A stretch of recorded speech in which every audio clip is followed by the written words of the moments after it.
Assalamualaikum warahmatullahi wabarakatuh. Nama saya Gus Dinar Dwi Putra dengan NIM belakang 058. Saya di sini akan membahas tentang karakteristik saham internasional. Nah, kita masuk ke latar belakang. Di sini latar belakangnya pasar saham atau equity internasional mengalami perkembangan yang pesat dalam tahun-tahun terakhir ini. Deregulasi yang dilakukan oleh beberapa negara mendorong pertumbuhan pasar keuangan pada umumnya dan pasar saham khususnya. Nah, manajer perusahaan internasional bisa memperoleh dana dengan menjual saham perusahaan di bursa luar negeri. Di samping alternatif lainnya, yaitu mengeluarkan obligasi internasional atau memperoleh pinjaman dari bank luar negeri. Nah, manajemen tersebut dengan demikian perlu memahami mekanisme pasar saham internasional.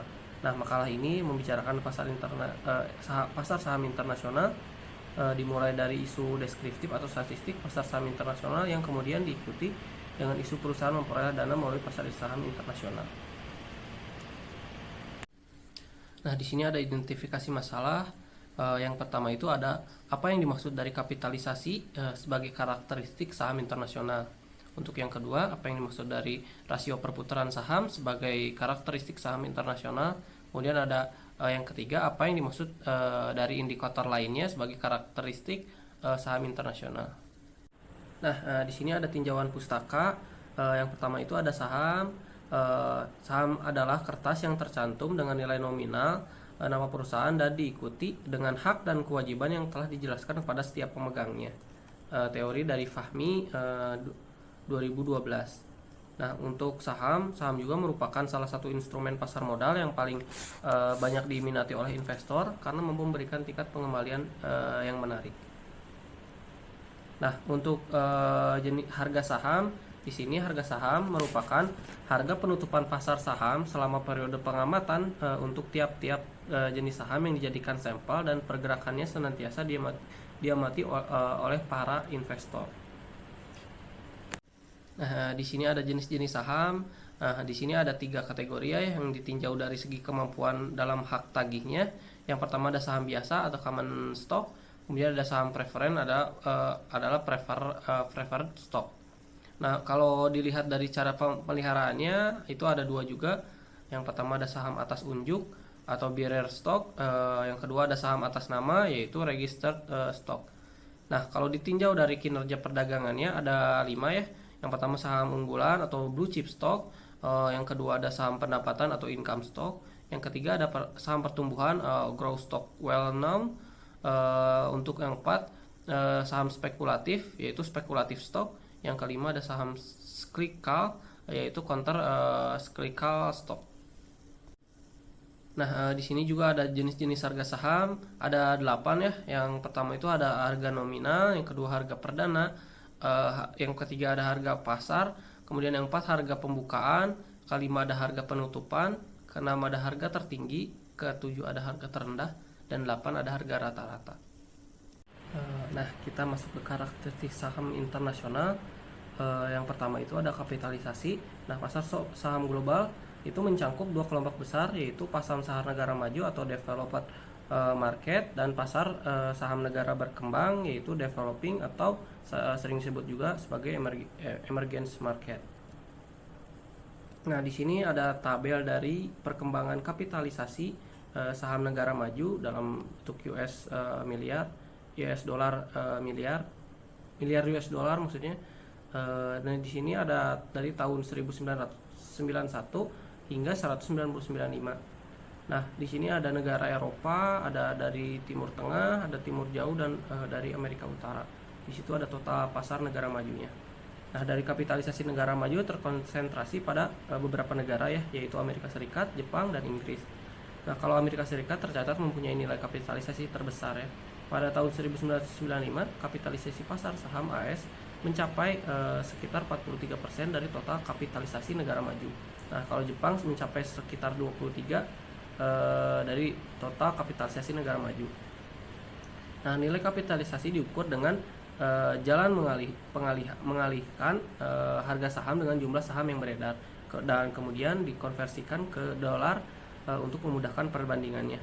Nah, nilai kapitalisasi dengan demikian dipengaruhi oleh harga saham dan kurs mata uang lokal terhadap dolar.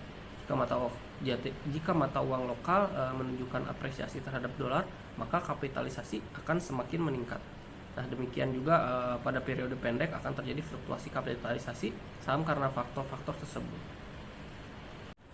Nah, kalau ini ada perkembangan kapitalisasi saham negara berkembang ya, sama tahunnya dari 1991 hingga 1995. Nah, ada dari negara bagian Amerika Latin, Asia Selatan, Eropa Timur dan Afrika. Nah, kalau dilihat dari tabel memberikan statistik untuk negara berkembang, yaitu mencakup 27 negara ya totalnya. Nah, pada tahun 1985 kapitalisasi negara berkembang mencapai sekitar 10% dari kapitalisasi negara maju. Meskipun demikian, dengan tingkat pertumbuhan ekonomi beberapa negara dalam kelompok emerging market yang mencapai sekitar 5-6 tahun, beberapa pasar saham negara berkembang akan menjadi besar di masa yang akan datang. Nah, dari kapitalisasi pasar berkembang relatif tidak berkonsentrasi di negara tertentu ya. Pertumbuhan pasar negara berkembang dari tahun 1991 hingga 1995 kebanyakan menunjukkan angka positif. Beberapa negara menunjukkan angka pertumbuhan yang negatif. Secara keseluruhan, pertumbuhan kapitalisasi negara berkembang tumbuh lebih cepat dibandingkan negara maju. Nah, hal tersebut nampaknya konsisten dengan perkiraan pasar negara tersebut yang akan menjadi negara besar di masa yang akan datang. Nah, di sini masuk ke karakteristik saham internasional yang kedua, yaitu rasio perputaran saham. Nah, likuiditas suatu sekuritas, yaitu kemudahan suatu sekuritas dijual, merupakan karakteristik yang diinginkan oleh investor ya. Jika suatu investasi tidak likuid, maka investor akan mengalami kesulitan menjual aset tersebut. Nah, ia akan menunggu lama untuk mencari calon pembeli, atau alternatifnya ia harus memberi potongan atau diskon yang cukup besar untuk menarik calon pembeli dengan cepat. Nah, korelasi yang rendah antar pasar berkembang dan pasar maju merupakan keuntungan investasi internasional. Tetapi pasar berkembang mempunyai kelemahan, yaitu cenderung mempunyai likuiditas yang rendah dibandingkan dengan pasar yang maju. Nah, likuiditas bisa diukur dengan rasio perputaran, yaitu rasio antara nilai transaksi selama periode tertentu dengan nilai kapitalisasi pasar pada akhir periode yang bersangkutan. Nah, semakin tinggi rasio ini berarti semakin liquid suatu pasar.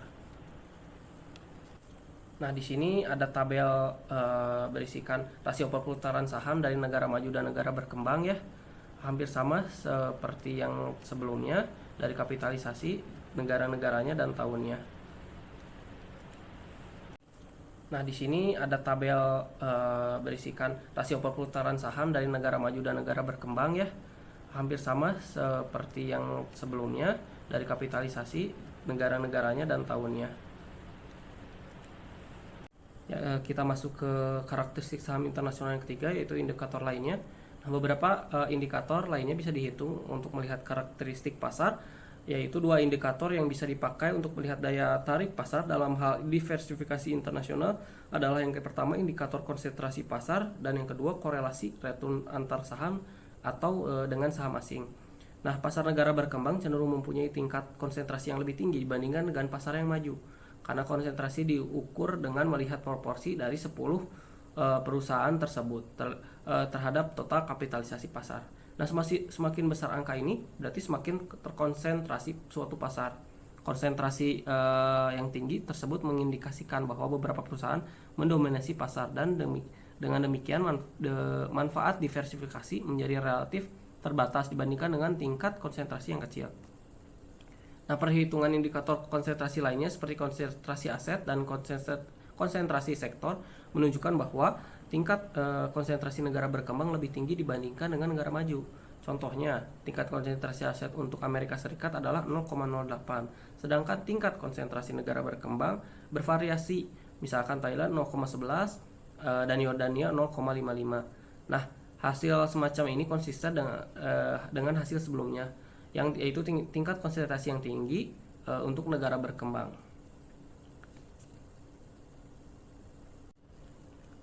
Nah, di sini masih ada indikator yang satu lagi, yaitu struktur korelasi return saham negara berkembang dengan saham negara maju menunjukkan angka yang rendah. Korelasi tersebut bisa dilihat pada bab portofolio internasional.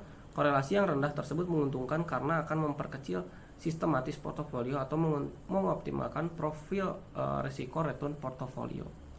Nah, kesimpulannya dari karakteristik saham internasional, yang pertama kapitalisasi. Nilai kapitalisasi diukur dengan jalan mengalihkan harga saham dengan jumlah saham yang beredar dan kemudian dikonversikan ke dolar untuk memudahkan perbandingannya. Nilai kapitalisasi dengan demikian dipengaruhi oleh harga saham dan kurs mata uang lokal terhadap dolar. Nah, untuk rasio perputaran saham, likuiditas suatu sekuritas, yaitu kemudahan suatu sekuritas dijual, merupakan karakteristik yang diinginkan oleh investor ya. Jika suatu investasi tidak liquid, maka investor akan mengalami kesulitan menjual aset tersebut. Nah, untuk indikator lainnya, konsentrasi diukur melalui dengan melihat proporsi dari 10 perusahaan terbesar terhadap total kapitalisasi pasar. Semakin besar angka ini, berarti semakin terkonsentrasi suatu pasar. Konsentrasi yang tinggi tersebut mengindikasikan bahwa beberapa perusahaan mendominasi pasar. Nah, dan dengan demikian manfaat diversifikasi menjadi relatif terbatas dibandingkan kalau tingkat konsentrasinya kecil. Nah, kalau struktur korelasi return saham negara berkembang dengan saham negara maju menunjukkan angka yang rendah. Nah, sarannya karena keterbatasan peneliti hanya membahas karakteristik saham internasional. Untuk kedepannya perlu mengkaji lebih banyak pembahasan selain karakteristik dari saham internasional agar pembaca lebih banyak mendapatkan informasi tentang saham internasional. Ya, terima kasih atas perhatiannya. Mohon maaf bila ada kesalahan. Wassalamualaikum warahmatullahi wabarakatuh.